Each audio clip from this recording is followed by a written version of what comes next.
Hi, it's Maryline here. Today in our mini workshop session we are talking about sleep. I'm giving you a few pointers on how to get comfortable at night. Grab a comfortable seat and let's get started.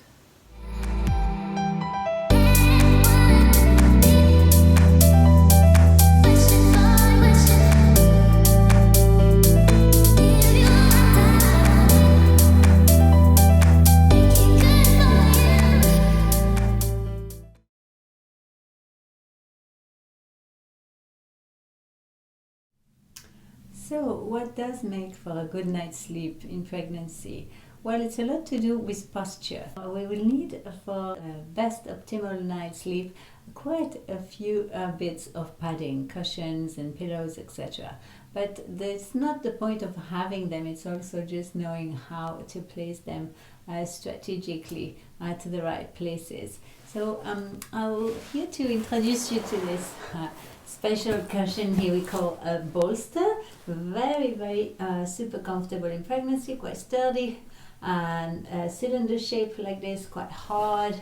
Can be filled with little seeds or just a standard polyester type filling. Okay, this bolster is really good to support the top leg. We're also going to need to support the lower body, but as well the upper body, so the head and the neck, shoulders as well. So I'm going to grab here a couple of cushions. Alright, so two cushions. This one is a nice pillow but a little bit slim, so that's why I'm relying on something else underneath. You'll know why in a minute. Okay, so getting ready to lie on your left hand side. So why is the left hand side always recommended in pregnancy? Well, two things. First is the nourishment to your baby is enhanced when you lie on your left, and also towards the end of pregnancy it helps a little one place in the right position for birthing. So perhaps you're okay sleeping on your back or any other way in the first trimester and maybe halfway through the second trimester, but around 24 weeks it's nice to switch completely to the left side lying. Okay, top leg here will be supported. I'm going to show you lying on the left, so I would extend the bottom leg here, extend the right leg and make my way down very carefully using the elbow here to come down. Okay, there we go. And simply come and lay your shoulder and head, neck over the cushion. We are looking for the head being in line with the spine. So with that double padding here, I've got a lovely straight line here between my neck and my spine. If I remove the pillow, say, and used just that one, or even just my normal standard pillow, look what's happening with my head. It's tilting down, and this over the course of the night will overstretch slightly one side of the neck and shrink slightly the other side of the neck. So we really need a perfect height here under your head. Okay, pick cushions that are really soft, pick cushions that might even come and pad the top of your left shoulder. Lovely. You might consider at some point in your pregnancy, if your wrists are aching, you might consider holding onto your pillow, so to keep the wrist flat. So it's really good if you experience carpal tunnel syndrome to hold onto something here and place your hands flat. So the bigger your pillow and the more your pillow is you're able to hug it, the best you can care for your wrist if needed. And here you see the top leg has come and fitted perfectly from knee all the way to the ankle or the side of the bolster. So that's why this little piece of kit is just a perfect support here for the leg. You can substitute that with one of your big pregnancy stroke feeding V-shaped pillows, as long as it's thick enough and high enough so that the hip is level with your knee here. What we're trying to avoid is, if I was using a lower height pillow, this muscles here stretching overnight, pulling if the knee is far away below the hip height. Okay, whatever you bring in, support your legs, make sure it is high and enough, and your knee is level with the hip. As you're reaching the end of your pregnancy, it's very likely that this height will need to go up again. So it could be that you reach out for an extra layer, like a blanket, to again raise the height of the bolster and accommodate the growing size of your tummy. Okay, so something high enough like this would be great at the end of pregnancy. I'll give you another pointer, is to prop your tummy.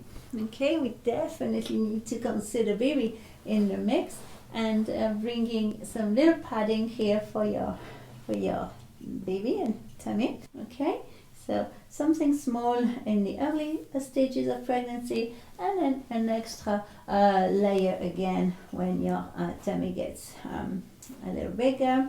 Okay, so you can play with your favorite scarves, favorite small cushions here to support your tummy in pregnancy. All the way through, baby needs padding, shoulders and head, baby, and also then the top hip. Some of you might experience pelvic girdle pain, which means that that little sensation is at the center of your pelvis or around the hips. So for this type of condition, perhaps it will feel nicer to keep your thighs parallel. Thighs parallel here, and still something chunky between your knees here and your ankles. You see I'm padded all the way through from the knees to the ankles. Okay, and that also feels really good. So with or without holding the pillow here at the top, with a certain height here under your tummy. Here we are looking at optimum positioning for your hips, shoulders, and neck, and head, and also baby. All right. Okay. One last thing to mention is that your mattress may play a key here in your comfort. Whether your mattress is too hard or too soft might not feel so great. So it's not rare that moms in pregnancy actually have to switch mattress. So consider all the options in case you really cannot get comfortable. And one more option for you guys. I know it can feel really a long time sleeping on your left, and you're missing desperately being on your back.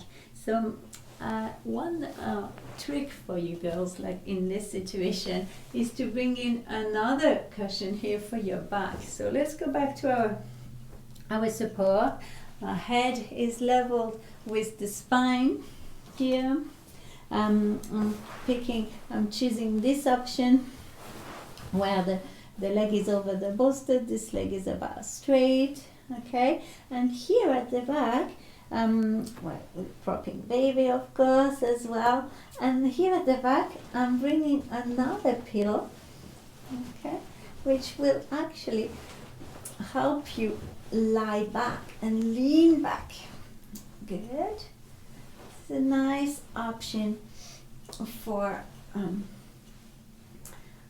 those of you who miss desperately being on their back. So pillow tucked in here behind you, allowing you to open the shoulders and have your shoulders nearly facing the ceiling like you would if you were sleeping on your back. If you were, for instance, experiencing a varicose vein or swollen ankles, the trick for that would be to actually lift your ankles. So how could we lift the ankles? Probably here bringing a roll blanket under the ankles, both of them, and this bolster could possibly, get lifted. Okay, so as many blankets as possible, as you can see, as many pillows as possible. Here, I end up with both my ankles a little bit lifted here to help the blood return and help with the congestion, perhaps around the joints here near the feet. I've got pillow at the back, pillow under the ankles, belly and head, and the top knee here supported all the way to the foot. Lovely. Good. Leaning back, or rather leaning forward. There is one more option for you to consider. I am aware that one spoiler for a good night's sleep is the heartburn condition and acid reflux, and that's really not fun, and all those postures lying on your side could be uncomfortable. So here is an alternative for you. Would be to again rely on the good old bolster that you're going to bring in here towards to prop actually your upper body here, and to avoid being in that flat position. So upper body, extra padding here if your bolster is a little bit hard, and you could end up sleeping. Let's use this blanket here, so thickly rolled blanket to replicate the bolster. Okay, I could roll two blankets into one, like that. And look, I could be lying here on my left side over the bolster. The bolster will, if you lift it here, there's a little gap under it, so you can place your hand and lying on your side here this way. Okay, you can bring more padding for your tummy and end up sleeping still on your left, but a little bit reclined like that. Okay. Lovely. So I could actually go to sleep like that. It's really pleasant, really nice. So I hope you will find some alternatives here for your personal comfort. And don't forget that it's important as well to drink plenty of water. We sometimes get woken up at night if we are dehydrated, and so the way the body has to tell us that it needs water is to wake you up at night. So always make sure you drink plenty of fluid, and often, if everything's working well, if you have to get up in the night for the bathroom, you should, with the help of all those lovely pillows, get back to sleep comfortably and quickly. Reach out if you've got any questions. Happy to help anytime, and I love this subject. I'm a big fan also of listening to relaxation tapes before bed, so I've got plenty of those special pregnancy if ever you're interested and want to add a little bit of mine switching off before you get comfortable with all those props. Okay, thank you for watching, thank you for being here. See you soon.